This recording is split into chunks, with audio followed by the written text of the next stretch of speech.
Bien, vamos a comenzar este tema acerca del llamamiento al servicio de la obra. Esto es un tema muy importante a todas luces porque de ello depende la extensión, el mover de la obra de Dios, no solo en nuestro país, sino en el mundo. Quiero desde el principio orientar claramente esta conferencia en lo que Dios me ha estado entregando.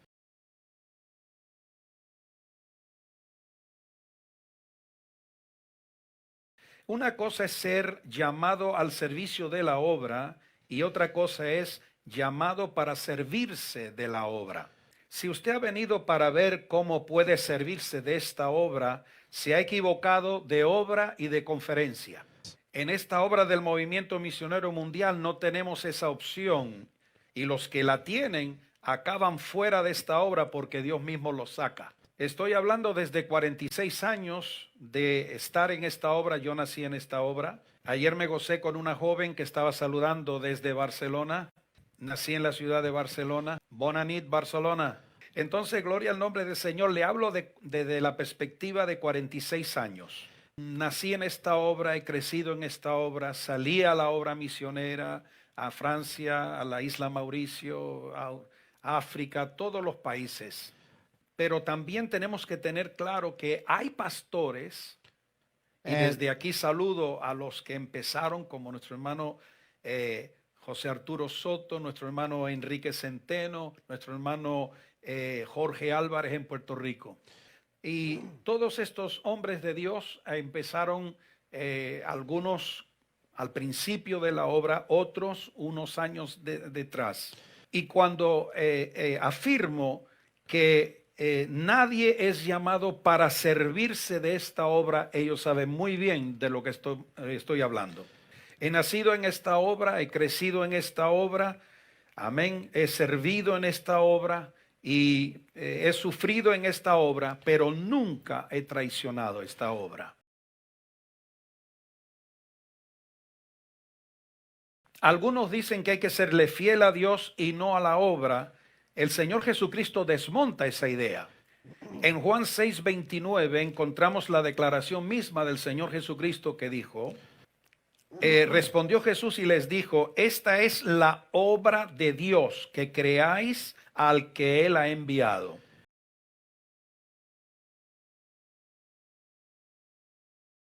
Y como pueden ver, gloria a Dios, Él emplea la palabra ergon, obra ergon.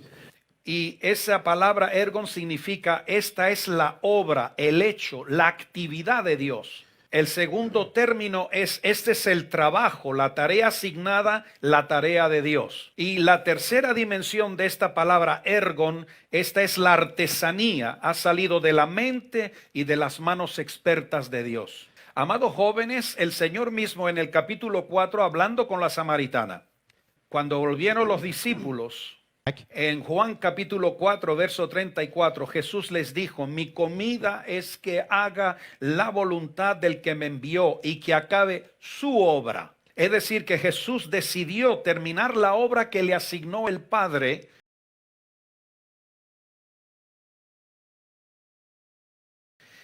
Y amando, cuando uno ama la obra de Dios, amamos al Dios de la obra.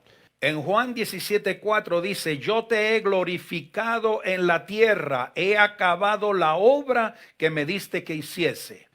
Jesús fue fiel y acabó la obra que el Padre le había encomendado y acabó dentro de esa obra y no se salió para montar otra obra.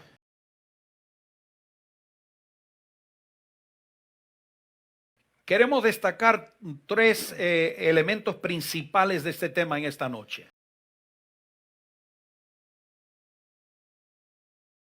Número uno, el llamado. Tenemos que responder a ciertas preguntas.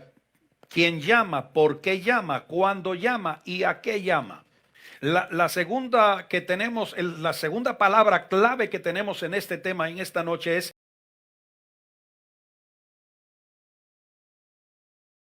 servicio. ¿Qué significa servicio? ¿Cómo rendir servicio a Dios? Y entonces venimos al tercer punto de este lema tan hermoso.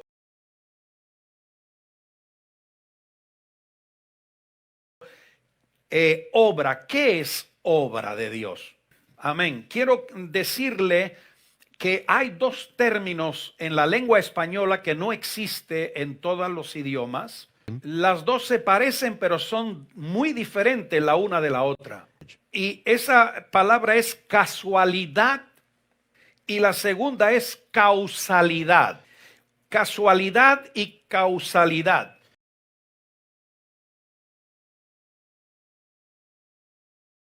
Cuando vemos acerca de la casualidad, se dice que esos son una combinación de circunstancias que no se puede prever ni evitar y que caracteriza a los acontecimientos imprevistos. Entonces, esto en ninguna manera puede ocurrir con Dios. Dios no es un Dios de casualidades, sino de causalidades. Entonces, la casualidad es incompatible con Dios. Él no hace nada por casualidad. Todo pensamiento divino tiene una causa, un fundamento, un fruto, un resultado. Toda acción divina causa algo provechoso. Todo lo que Dios crea o toca tiene provecho. Job fue el primero en definir que en Dios no hay casualidades. Cuando le vino aquella prueba y perdió toda su familia, todas sus riquezas y toda su salud, este hombre de Dios expresó muy rápidamente un concepto de que Dios no está sujeto a casualidades. Es decir, aunque yo no lo entiendo, dice Job, define en el libro de Job 1:22, y en todo esto no pecó Job, ni atribuyó a Dios despropósito alguno. No hay casualidades con Dios. Dios no es un ser que hace algo que no tenga sentido. Por lo tanto, cuando Él llama, tiene sentido. Aunque nosotros no podamos entenderlo, queridos jóvenes. Entonces venimos a la segunda palabra que no existe en inglés, pero que sí la tenemos en español.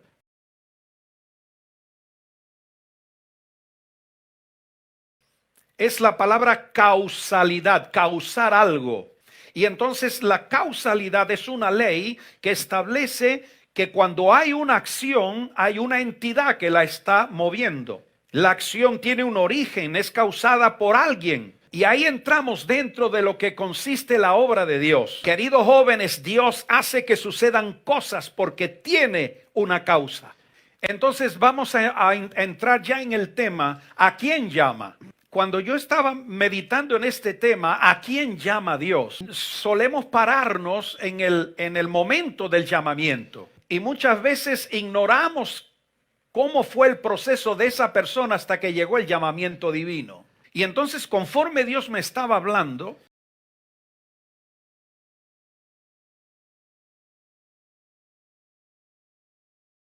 he notado, gloria al Señor, que Dios llama a alguien que ha estado bajo un proceso divino sin que Él mismo se diera cuenta.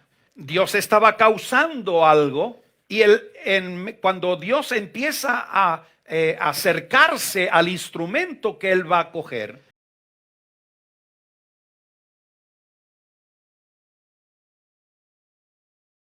nos damos cuenta que todos los instrumentos que fueron llamados por Dios muestran áreas de imperfección, muestran imperfecciones en el carácter, muestran imperfecciones en sus emociones, muestran imperfecciones en sus decisiones. Y nosotros tenemos que entender, queridos jóvenes, una verdad principal en esta hora. Solo nuestro Señor Jesucristo fue perfecto.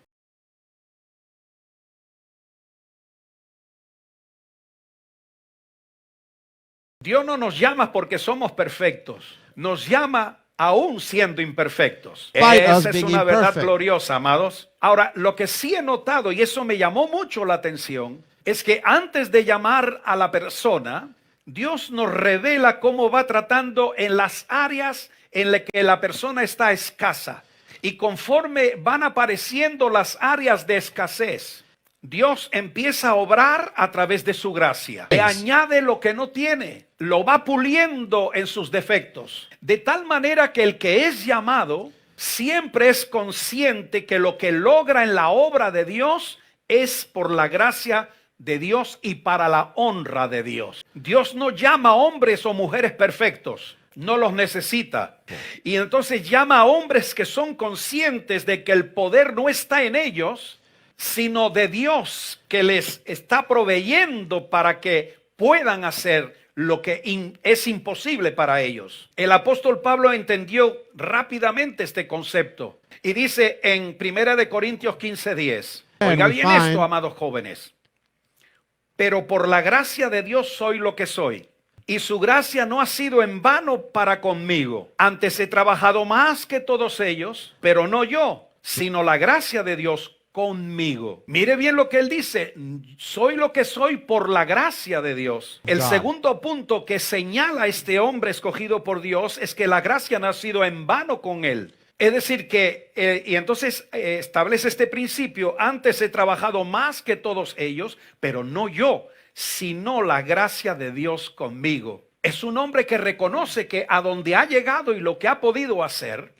no es gracias a su preparación, no es gracias a su carácter, no es gracias a sus fuerzas, es gracias a la gracia de Dios. Y Dios quiere que lo sepamos bien esto y que nunca pensemos que si logramos algo es porque somos los mejores. Ahora, me llama mucho la atención, gloria al Señor, cuando Él dice, su gracia no ha sido en vano conmigo. Está usted leyendo perfectamente lo que está diciendo. Está diciendo que la gracia de Dios no ha sido en vano con él. Esto significa que él ha visto que en otros la gracia de Dios se derramó en vano.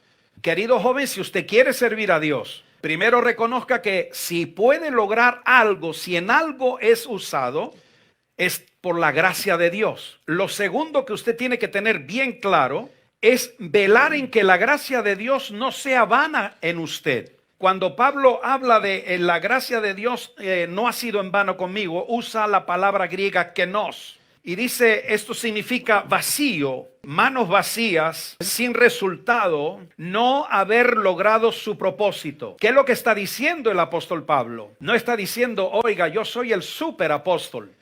El apóstol Pablo está diciendo, he sido llenado por la gracia de Dios. Mis manos han tenido la gracia de Dios. La gracia de Dios ha logrado su propósito en su obra y en mi vida. Es decir, que en todo llamado a la obra hay un vacío que necesitamos que la gracia de Dios actúe. Y tenemos que darle precisamente a esas imperfecciones la visitación de la gracia divina. Yo creo que usted puede levantar su mano y alabar la gloria de Dios. Aleluya. Entonces, hay un vacío que el llamado no puede llenar por sí mismo. Querido joven, si eres llamado a la obra, lo primero que vas a descubrir son tus carencias, que no tienes las cosas. Entonces eso te va a llevar a buscar la gracia divina. Y eso es por lo cual Dios te refleja tus inconsistencias y tus, ¿cómo digo? Gloria al Señor, aleluya. Tus debilidades, para que entiendas que Dios quiere llenar esa parte. Tiene que darle espacio a la acción de la gracia divina. No estoy hablando de éxito ante multitudes. No se trata de hacer grandes obras, sino de ser apto en el tiempo. Ser apto en el lugar que Dios te pone. Y estar bajo la acción o la causalidad de Dios. Deberás reconocer que Dios es la persona y la causa de que tus vacíos se llenen. Que Él es la persona que fortalece tus debilidades. Tienes que aprender que Dios es el que va a hacer que tú encajes en un lugar preciso, para lo cual no tienes las capacidades, no tienes los recursos, pero Dios te ha escogido, Dios te ha preparado, a pesar de tus deficiencias. ¿Para qué? Para derramar en ti su gracia. Y que tú experimentes que lo que no podías, lo pudiste hacer. Las fuerzas que no tenías vinieron a tu encuentro. Aleluya, mi alma alaba el nombre del Señor. Lo único que nos falta es el feedback de oír la alabanza. Mardoqueo le hizo una pregunta a su hija adoptiva Esther para que reaccionara ante el exterminio del pueblo judío. Dice la palabra de Dios en Esther 4:13 al 14. Entonces dijo Mardoqueo que respondiesen a Esther: no pienses que escaparás de en la casa del rey más que cualquier otro judío. Porque si callas absolutamente en este tiempo, si no te atreves a entrar en la gracia de Dios, si no te atreves a recibir ese poder de parte de Dios, aleluya. Oh, mi alma alaba al Señor. Dice, Si callas absolutamente en este tiempo, respiro y liberación vendrá de alguna otra parte para los judíos. Dicho en otras palabras, Dios lo va a lograr, pero tú has llegado, mas tú y la casa de tu padre pereceréis. Y ahí viene esa pregunta poderosa: ¿y quién sabe si para esta hora has llegado al reino? La primera cosa que tienes que aprender si vas a ser llamado a la obra es que Dios va a llenar todas tus escaseces. Dios va a perfeccionar tus imperfecciones. Y por cada victoria que tú consigas, no te mirarás en el espejo diciendo qué grande soy. Levantarás tus manos y dirás qué grande eres. Amén. ¿Quién sabe si para esta hora has llegado al reino? Pablo tuvo una lucha interna que nadie conocía, pero en la contundente carta que escribió en la Primera de Corintios, y vio que la carta verdaderamente era dura, y pasó por su mente que a lo mejor se pasó de la raya. Entonces, gloria al nombre del Señor, él escribe la segunda epístola. Y en el capítulo 12 del 7 al 9, le abre su corazón a los corintios, como diciendo: yo también tengo mis imperfecciones. Yo también no he hecho todas las cosas como tengo que hacerlas. Y entonces, gloria a Dios, les explicó cómo el Señor tuvo que obrar en él para que sirviera en la obra que Dios le había llamado. Y aquí está el segunda de Corintios 12 del 7 al 9. Mucho se ha hablado del aguijón de Pablo, del aguijón en su carne, ¿verdad? Y entonces él llega a una conclusión porque llevó a la presencia de Dios esa debilidad. Y en este texto que hemos escogido dice que 3 veces rogó al Señor que le quitara esa debilidad encima. Y la respuesta del Señor fue fulminante: bástate mi gracia. Este es el secreto de todos los obreros del Señor. Sabemos que nosotros no bastamos para ninguna cosa. Pablo lo dice: ¿quién es suficiente para estas cosas? A veces te preguntarás: ¿seré yo la persona adecuada? ¿Es cierto que yo puedo atender ese grupo? Bástate mi gracia.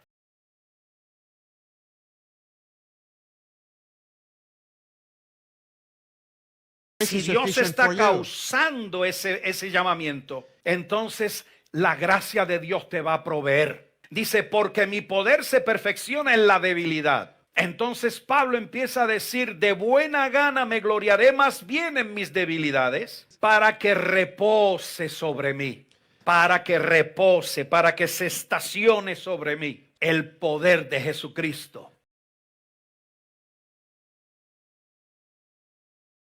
Aleluya.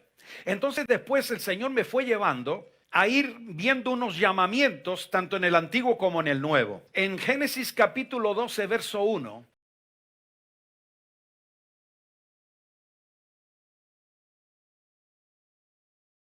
Este versículo dice: pero Jehová había dicho a Abraham: vete de tu tierra y de tu parentela y de la casa de tu padre a la tierra que te mostraré.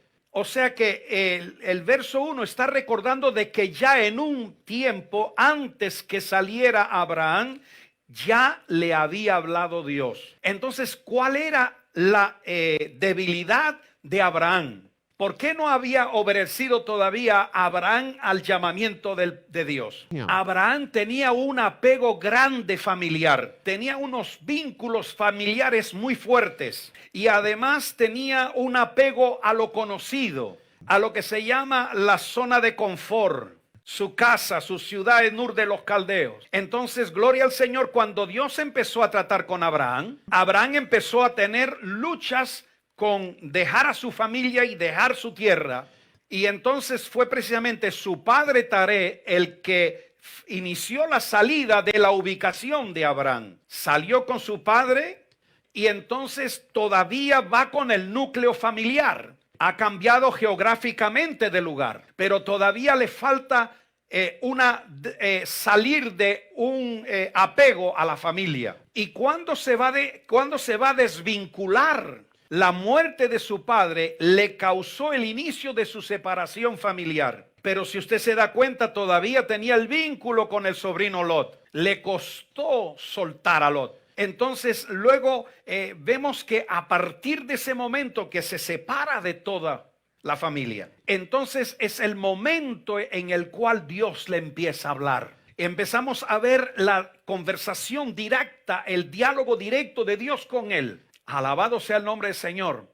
Los vínculos familiares de Abraham eran muy fuertes. Cuando vino el problema del crecimiento de Ismael, él le costó mucho dejar que Ismael, nacido según la carne, como dice Pablo, le dejara el espacio para el hijo de la promesa. ¿Se da usted cuenta de esto? ¿Se da en cuenta de que Abraham no era perfecto? La Biblia lo llama el padre de la fe. Es realmente un monumento de fe, pero se equivocó, tenía temores. Cuando le preguntaron por su esposa, dijo que era su hermana. Dios no llama a hombres perfectos, no los necesita. Él es perfecto y Él es el que está a cargo de lo que va a suceder. Si algo sucede, si tienes una victoria, si logras sacar adelante un proyecto divino, nunca te pares delante de un espejo al decir qué grande soy. Levanta tus ojos al cielo y dile a Dios cuán grande tú eres, que has podido usar algo tan insignificante como yo. Vamos al segundo llamado.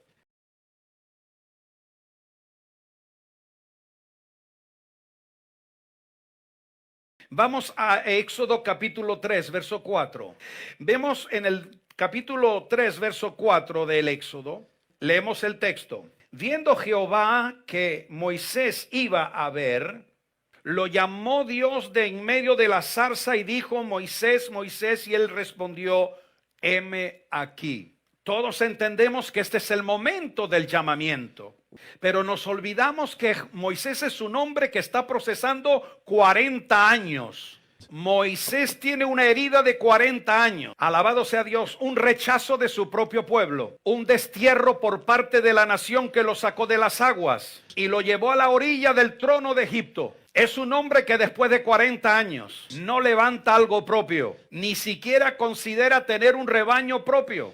Amén, ni levantar su propio rebaño. ¿No cree usted que en 40 años ya era tiempo que él tuviera su propia fuente de ingreso? ¿Por qué no lo hizo? Porque era un hombre que estaba con una herida profunda. Amén. Los nombres de sus hijos manifiestan sus carencias emocionales. Está trayéndonos luz sobre lo que todavía no ha resuelto o lo que añora.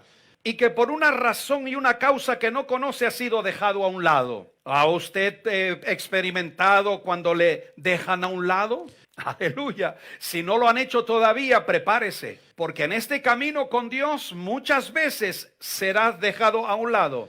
En Éxodo 2, 21 al 22, mire los nombres que empieza a dar a sus hijos. Dice, y Moisés convino en morar con aquel varón, y le dio a su hija Séfora por mujer a Moisés, y ella le dio a luz un hijo que le puso y él le puso por nombre Gersón, porque dijo, forastero soy en tierra ajena. Aleluya, forastero soy en tierra ajena. Aleluya. Mire el segundo nombre de su segundo hijo. Está expresando las interioridades de su corazón. Dice, y tomó Jetro, suegro de Moisés, a Séfora, la mujer de Moisés, después que él la envió, y a sus dos hijos. El uno se llamaba Gersón, porque dijo, forastero he sido en tierra ajena. Y el otro se llamaba Eliezer, porque dijo, el Dios de mi padre me ayudó y me libró de la espada de Faraón.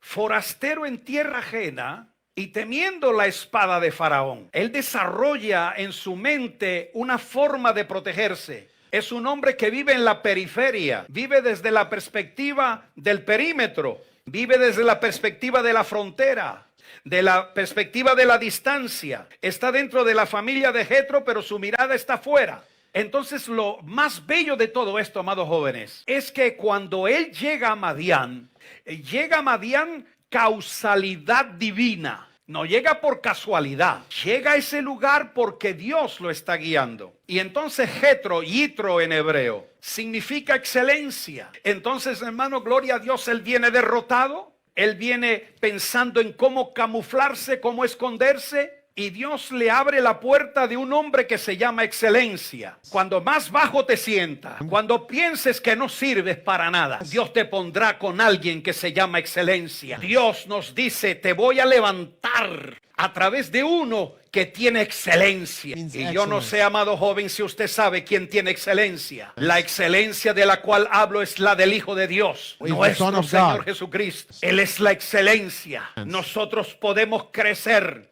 podemos salir de las pruebas porque estamos con alguien que se llama excelencia. He contado 8 nombres en el Antiguo Testamento que empiezan con la misma letra, ¿verdad? La primera letra es el Yud. Lo vemos Israel, el príncipe de Dios. Israel, Jacob, Jacob. Jacob.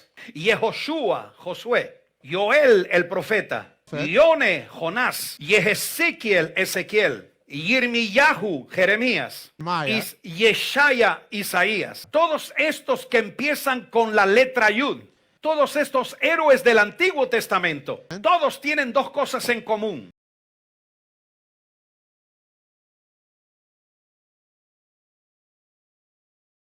Levantaron su mirada para recibir las instrucciones de arriba. Todos ellos tuvieron que mirar a Dios para recibir instrucciones. Necesitaban guianza, miraban para arriba. Y lo segundo que tienen en común todos estos héroes del Antiguo Testamento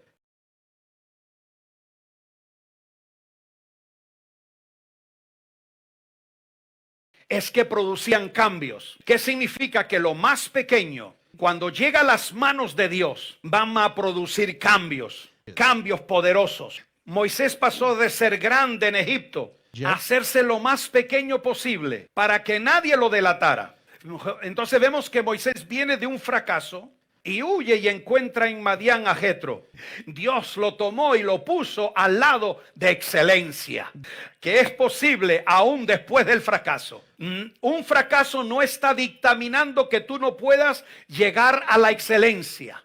Lo único que tienes que dejar es que Dios te lleve a aquel que es excelencia. Entonces vemos que precisamente Jetro vivía alrededor del monte de Horeb, el monte de Dios. Tenía un grado de cierta espiritualidad. Dice la Biblia que era sacerdote de Madián. Antes que llegara el sacerdocio levítico, ya este hombre Jetro estaba sirviendo a Dios. Dios estaba causando todo esto. ¿Y qué es lo que hizo Jetro? Puso a Moisés cerca del monte de Dios. Lo llevó cerca del monte de la restauración. Lo puso cerca del monte del llamamiento. Dios causando cambios. Dios moviendo su mano. Tenemos un Dios extraordinario y maravilloso. Levante su mano y adore la gloria de Dios en esta hora. El Señor me empezó a llevar para que viera el proceso anterior al llamamiento. Gloria al nombre del Señor. Entonces vemos, bendito sea el Señor, otro hombre más en el Antiguo Testamento.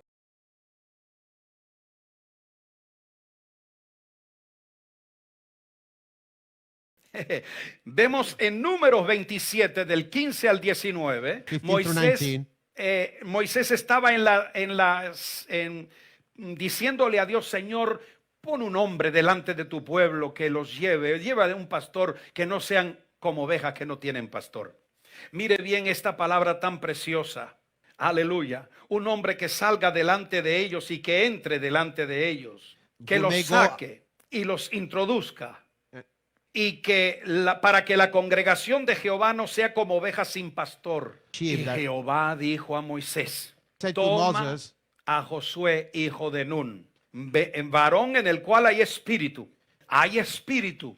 Hay Espíritu Santo en tu vida. Hay Espíritu Santo en tus acciones. Hay Espíritu Santo en tus oraciones. Hay Espíritu Santo en tus decisiones. Hay una disposición espiritual abierta. Josué se abrió y absorbió del ministerio de Moisés. Quiere que le diga una cosa. Yo creo que nunca Josué pasó por su cabeza que él tenía que ser el sucesor de Moisés. ¿Qué hace Dios? Pone a Josué en una esfera de influencia. Lo pone al lado de un hombre de inspiración divina. Y cuando él se acercó a Moisés, esto tuvo un precio. Todo el campamento lo consideraba como el criado de Moisés. Pero ese fue el lugar donde Dios decidió formarlo. Aceptó ser criado de Moisés. Estuvo de acuerdo en ese lugar de instrucción. Si Moisés no lo necesitaba, dice la Biblia que estaba siempre cerca de la tienda del tabernáculo. Ahora, mire, hermano, hay una cosa que me llamó la atención, y es que en el capítulo 33, versículo 11, dice, y hablaba Jehová a Moisés cara a cara, como habla cualquiera a su compañero, y, ¿verdad?, y él volvía al campamento, pero el joven Josué, hijo de Nun, su servidor, nunca se apartaba de en medio del tabernáculo. ¿Se da usted cuenta que dice el joven Josué? ¿Sabe usted qué edad tenía en ese momento? Se calcula que tenía Josué 45 años. ¿Cómo un hombre de 45 años todavía es un joven? Entonces yo entiendo que Josué era lento en maduración. Amén. Era una persona lenta en madurar. Y no tenemos el tiempo, pero podríamos ver cómo en algunas áreas Josué era inmaduro. A mí no se me ocurriría de hablar de mi hijo, gloria al Señor, como un inmaduro. Gloria al nombre maravilloso del Señor. Aleluya. Entonces hay algo muy importante aquí. Era un hombre disponible 24 horas, 7 días de la semana. Cualquier emergencia, cualquier necesidad, ahí estaba él. Y esas son las cosas que Dios valora antes de llamar a alguien. Era el Timoteo de Moisés. Aleluya.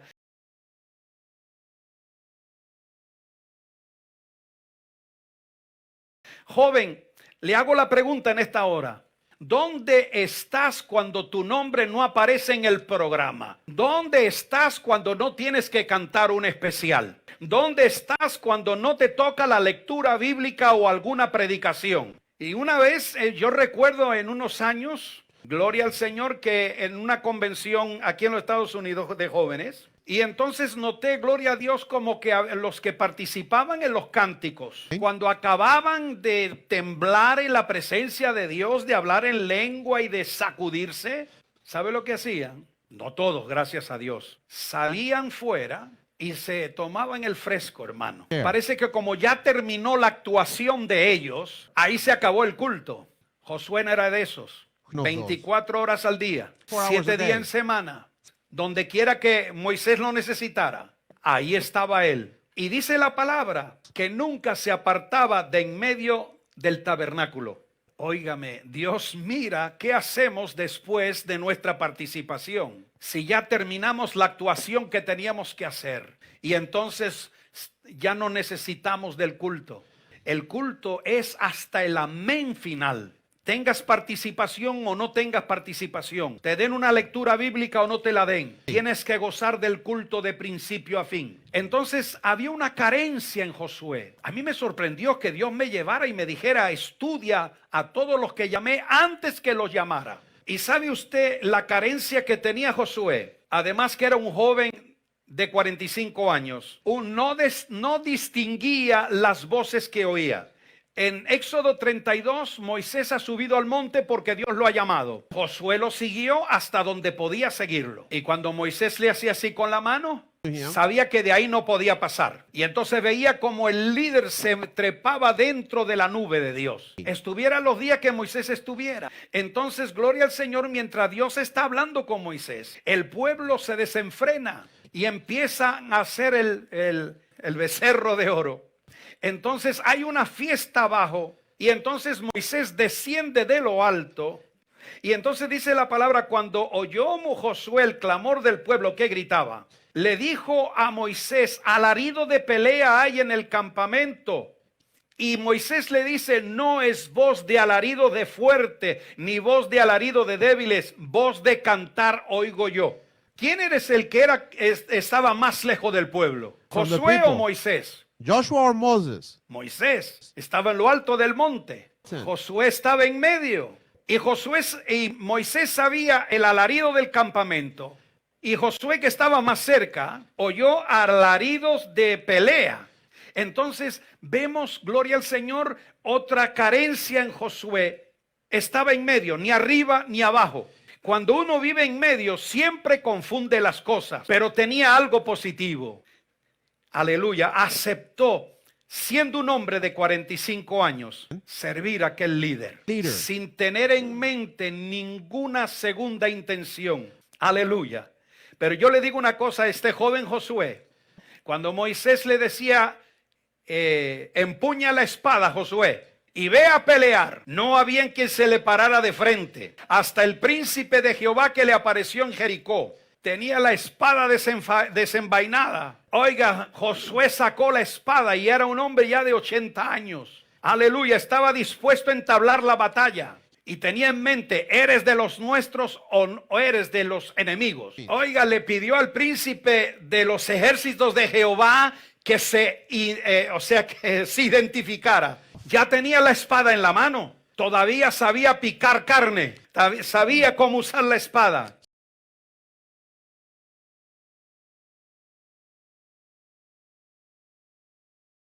Vemos a Samuel. Primera de Samuel 3 del 3 al 4. Samuel estaba durmiendo en el templo de Jehová, donde estaba el arca de Dios. Y antes que la lámpara fuese apagada, Jehová llamó a Samuel. Y él respondió, heme aquí. Samuel tenía un problema. Número uno, era un adolescente y no estaba acostumbrado a oír la voz de Dios. Entonces, antes de Dios llamarlo, Samuel tiene una deficiencia, una carencia. No sabe reconocer la voz de Dios de los hombres. Aquella voz que lo llamó, él lo confundió y pensó que era Elí. Y entonces vemos a Samuel y la voz desconocida. Aleluya. Elí, a pesar de el estado avanzado de la edad y su estado espiritual, supo dirigir a Samuel para responder a la voz de Dios. Y le dijo qué palabras tenía que usar cuando volviera a oír la voz. Esto nos dice a nosotros que Elí en un cierto momento de su vida oyó la voz de Dios y la reconoció. Tuvo experiencias con la voz de Dios. Por eso no le dijo al joven Samuel, estás loco, vete a dormir. No tenía visión, pero sabía cómo Dios llamaba. Y cómo Samuel tenía que contestar a la voz de Dios. ¿Sabes tú cómo oír y distinguir la voz de Dios? ¿Sabes distinguir la voz propia tuya, la voz del enemigo y la voz de Dios? Entonces vemos que precisamente esa carencia lo va a llenar Dios de gracia. Empezó a servir a Dios en la obra de Dios a través de la visión. Dice que en aquellos días no había muchas visiones y que la palabra ungida escaseaba. Entonces cuando Dios lo llama, es el hombre de la visión. Sin embargo, él no podía reconocer la voz de Dios en un principio, pero Dios trabaja con su gracia en él. Y ahora Samuel es reconocido en toda la nación como el que ve las cosas de Dios. Y dice, en aquel tiempo se decía, al profeta lo llamaban vidente. No es el vidente de la buena suerte. Samuel fue un pastor en Israel. Alabado sea Dios, aleluya.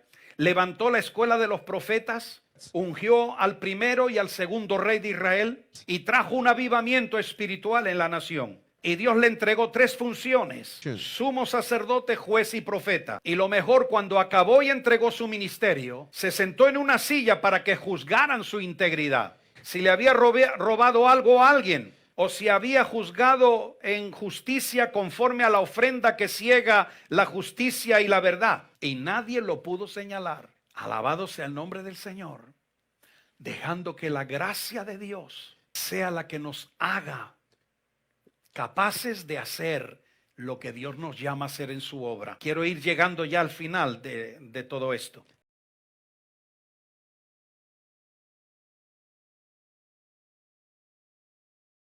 Cuando vamos a los apóstoles, el Nuevo Testamento, Mateo capítulo 4, 21 al 22, una de las cosas que sabemos y que es totalmente claro en la palabra, es lo que vemos aquí. Jesús pasa, ve a Juan y a Jacobo y los llama. Entonces vemos, gloria al Señor, que ese llamado de Dios llama a estos hombres que eran pescadores a postergar sus ocupaciones. Gloria al nombre del Señor. Entonces, gloria al Señor, vemos que estos hombres dejaron sus ocupaciones y quiero entrar poquito más y explicar esto para que nadie se confunda. Amén, gloria al nombre del Señor. Los llamó. Inmediatamente dice la palabra que dejaron sus ocupaciones. Pero gloria al nombre del Señor, vemos estos hombres confrontados con limitaciones. Aleluya. En Juan 14 del 8 al 9 estamos ya llegando, Jesús está en el aposento alto en el tiempo de la Santa Cena que lo iba a llevar a la muerte del Calvario. Era el hombre del manejo matemático. Era el hombre de las perplejidades. Muéstranos al Padre y nos basta. Y entonces Jesús le dice, ¿todavía no has abandonado esa forma de ser? Vemos que Felipe fue el hombre que fue a buscar a Natanael. Y cuando se encontró con Natanael tuvo que dejar su higuera. Mateo tuvo que dejar el escritorio del Ministerio de Rentas Internas. Déjeme que te explique algo, joven, en esta hora.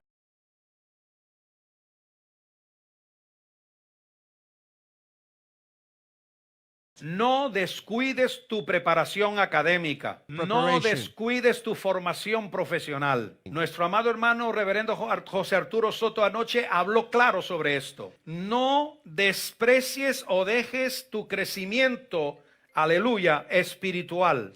Pero tampoco descuides tu parte intelectual. Si Dios te llama y tú ya tienes una profesión, un trabajo. Estos hombres tenían un trabajo definido.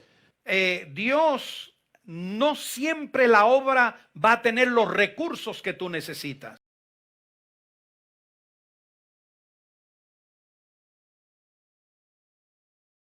Con Timoteo.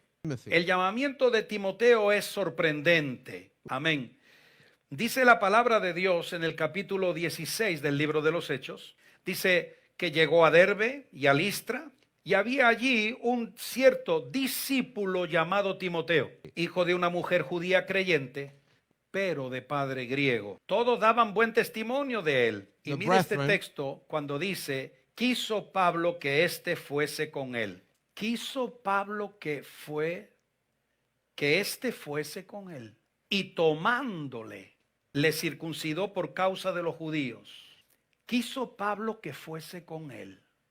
Nos podemos preguntar, ¿cómo fue el llamado de Timoteo? Pablo vio algo en él, pero preguntó a la iglesia. La iglesia es el que te da el certificado de buena conducta. Aleluya. Hay gente que vienen y dicen, no, yo soy evangelista internacional, yo soy esto, yo soy lo otro. Y yo le digo, ¿y qué iglesia lo recomienda a usted? Una iglesia tiene que dar testimonio de ti. Y cuando tu iglesia no puede dar un testimonio de ti, no podrás ser escogido. Entonces vemos que Pablo quiso que fuese con él y como era rabino sabía circuncidar. Y vio que Timoteo tenía limitaciones en su testimonio cuando estuviera hablando a judíos. Y lo habilitó a ser útil tanto con los gentiles como con los judíos. Sería útil con los gentiles por ser hijo de un griego. Y para los judíos era un hijo de una mujer judía circuncidado. Entonces vemos que tenía una limitación. Y cuando Pablo lo toma, Pablo le da acceso, le abre el ministerio, le abre las limitaciones ministeriales que podía tener. Y vemos que hasta el final de sus días, Pablo lo tuvo siempre como el hijo amado, como aquel hijo que nunca tuvo. Le podía decir Pablo, Timoteo, te necesito en tal lugar. Timoteo decía, Pablo, no hay problema, yo voy. No le importaba dónde lo llevara. No le importó que lo circuncidara. Entendió la voluntad de Dios. Y entonces Dios lo habilitó. Y Timoteo fue útil. Quiero terminar en esta noche, amados. Efesios 4:11 dice algo muy importante.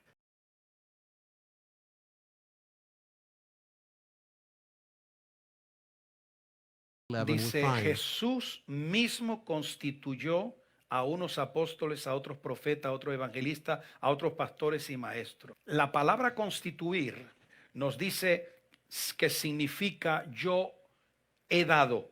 Amén. Yo he producido. Alabado sea Dios. Yo he concedido.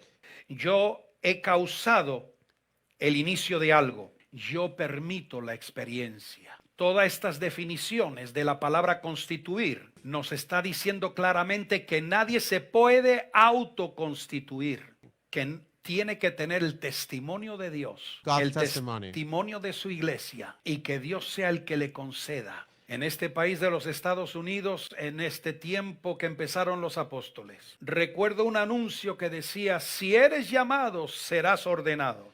Le daban credencial a cambio de una tremenda ofrenda. Las credenciales no se ganan con ofrendas. Las credenciales se otorgan porque Jesús constituye.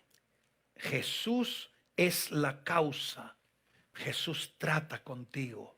Yo era un hombre tímido. No me gustaba ponerme en público. Todavía tiemblo. Todavía le ruego a Dios que me ayude. ¿Cuántas veces, gloria al nombre del Señor, me siento tan incapacitado? Pero he aprendido a depender de aquel que me da la gracia suficiente. Gives Y me yo quiero en este sufficient momento grace. levantar una oración por toda esta juventud que me está oyendo. Llegar al ministerio es un honor o sea, súper extraordinario. Que Dios nos tenga en cuenta, pero tenemos que entender que si algo hacemos, si algo logramos, es porque su gracia está sobre nosotros. He's upon Amados us. jóvenes, ustedes han visto los saludos de tantos países. Estamos llegando, gloria al Señor, a tantos lugares a la vez. Y sigue todavía el Dios de la gloria llamando. Tienes que aprender, y concluyo en esta noche, que Dios no busca hombres perfectos. Dios no busca mujeres perfectas. Conoce mis limitaciones y las tuyas, pero Él te promete algo. Te voy a dar mi gracia. Lograrás lo que eres incapaz de lograr. Y cuando yo te use, acuérdate de darme toda la gloria. To give me all